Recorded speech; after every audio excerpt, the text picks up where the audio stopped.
Ganesha is, in all likelihood, India's single most popular god. He might not command the vast pilgrimage centers of Shiva and Vishnu, but his annual festivities still mobilize tens of millions of people across the subcontinent. But Ganesha's popularity is new in scale, not in concept.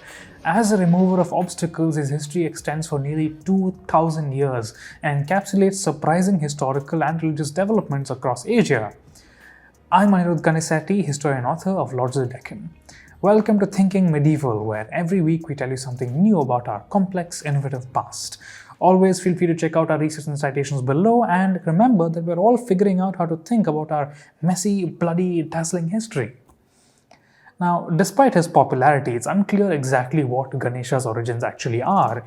He seems to appear out of the blue in Puranic Hinduism from around the 3rd to 4th century CE with a recognizable iconography of an elephant head and a bowl containing sweets. He also appears in myths very familiar to Indians as the son of Shiva and Parvati with colorful explanations for his elephant head. This has led to much debate. Why was this particular elephant-headed form chosen for Ganesha? Why was he believed to be a remover of obstacles? Why do legends refer to him as a son of Shiva? What were the origins of India's most popular god? Some hints can be derived from texts and others from art and numismatics. Archaeologist A.K. Narain of Banaras Hindu University conducted an extensive review of the evidence published in the volume Ganesh, Studies of an Asian God. If Harappan seals are any indication, in the northwest of the subcontinent, elephants had been considered important, if not sacred, from as early as 2000 BCE. But Narayan notes that Ganesha is absent from the Ramayana and his appearance in the Mahabharata as the text scribe dates to a later recension. The title Ganapati, Lord of Ganas, appears in early Vedic literature, but it's applied to other gods. The earliest mention of Vinayaka, or Lord of Obstacles, another of Ganesha's names, is from late Vedic texts dating to around 500 to 600 BCE. But there it's used for a group of 4 fearsome spirits who would create obstacles unless propitiated. Deities linked to elephants also find mention in Vedic literature. Hastimukha, the elephant-faced, Vakratunda of the curved trunk, and Ekadanta of the single or unique tusk.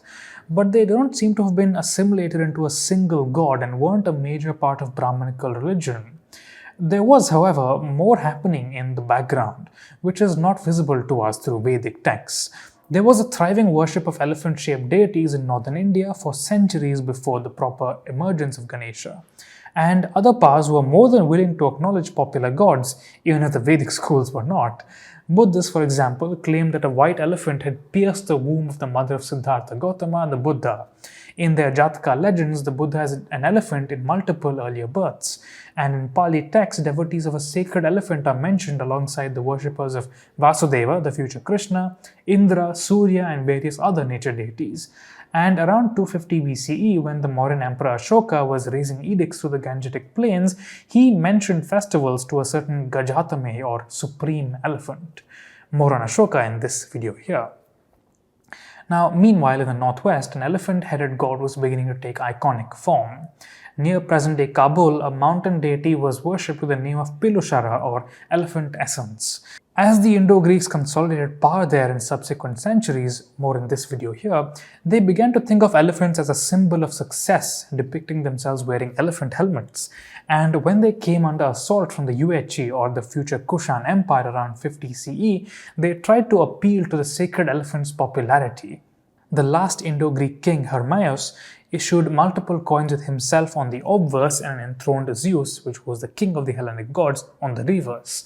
In one very significant coin, Zeus is replaced instead with an enthroned elephant-headed god, possibly the oldest ever depiction of the future Ganesha. By around 200 to 250 CE in Mathura, sculptures of a god with an elephant head and pot belly were being produced. Within another century, an elephant-headed god, called both Lord of Obstacles and Lord of Ganas, is described as Shiva's son in the Puranas and makes an appearance in temples. This new Ganesha was one of many newly benevolent composite gods that appeared in this time of political and religious creativity as the Kushan Empire gave way to the Gupta Empire. Ganesha embodied the power over obstacles that earlier Vinayakas had, helped in the reinvention of the ascetic Shiva as a royal familial god, more in this video here, and absorbed the benevolence and popularity of the worship of the ancient sacred elephant. bringing all of these elements to the flourishing temple-based Puranic Hinduism.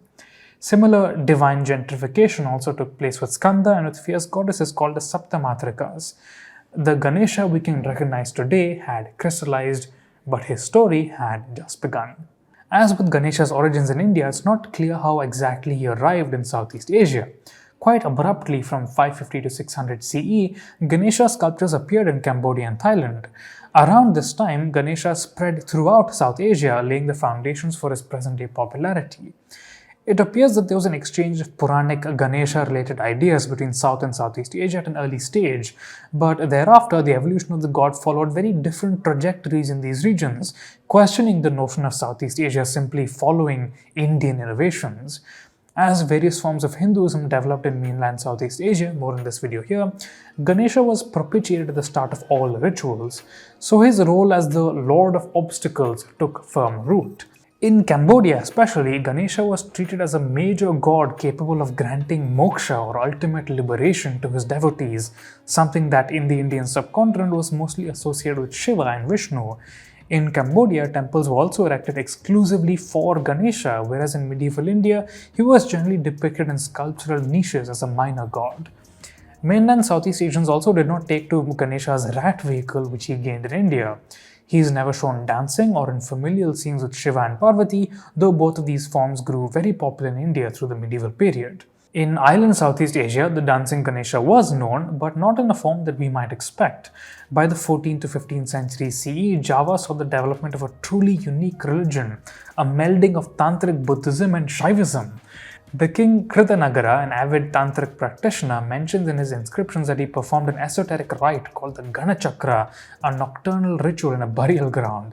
In this context, as a tantric deity who removes obstacles in magical rituals, Ganesha dances in Javanese reliefs.